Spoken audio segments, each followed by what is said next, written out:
आध्यात्मिक रूप से शरद पूर्णिमा की रात को सबसे शक्तिशाली रातों में माना जाता है। इस पूर्णिमा की रात को देवताओं से आशीर्वाद लेने, स्वास्थ्य, समृद्धि और खुशी के लिए प्रार्थना करने, भक्ति भाव में तल्लीन होने के लिए अत्यधिक शुभ समय माना जाता है। शरद पूर्णिमा पर पूर्णिमा की किरणों में उपचारात्मक गुण होते हैं, जो इसकी रोशनी में स्नान कर ध्यान करने से सकारात्मक ऊर्जा लाते हैं।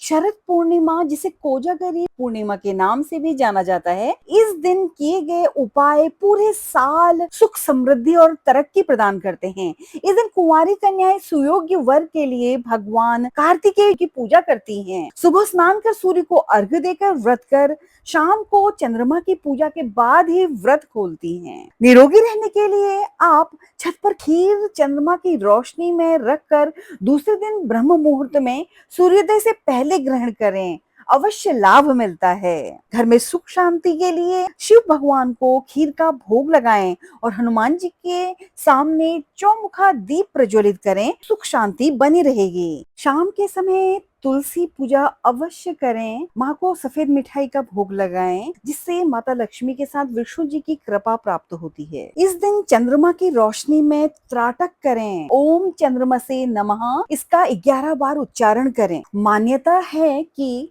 शरद पूर्णिमा के दिन व्रत कथा सुनने या पढ़ने के बाद ही व्रत का संपूर्ण फल प्राप्त होता है।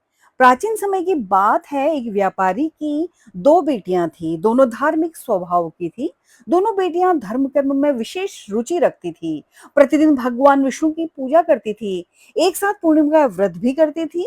भगवान विष्णु की कृपा से दोनों की शादी अच्छे परिवार में हुई। शादी के बाद भी दोनों ने पूर्णिमा का व्रत रखा, लेकिन छोटी बेटी पूरा व्रत नहीं रख पाती थी, इसलिए शाम के समय भोजन कर लेती थी।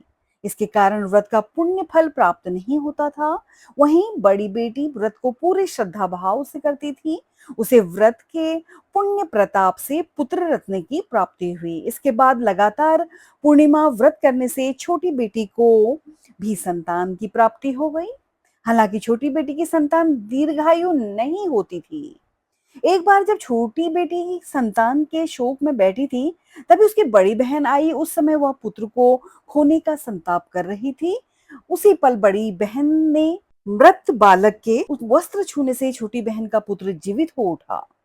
यह देखकर छोटी बहन बहुत प्रसन्न हुई और खुशी के कारण रोने लगी। बड़ी बहन ने पूर्णिमा व्रत की महिमा बताई।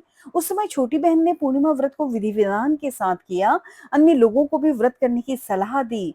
शरद पूर्णिमा व्रत करने से कुंडली में चंद्रमा की स्थिति मजबूत होती है।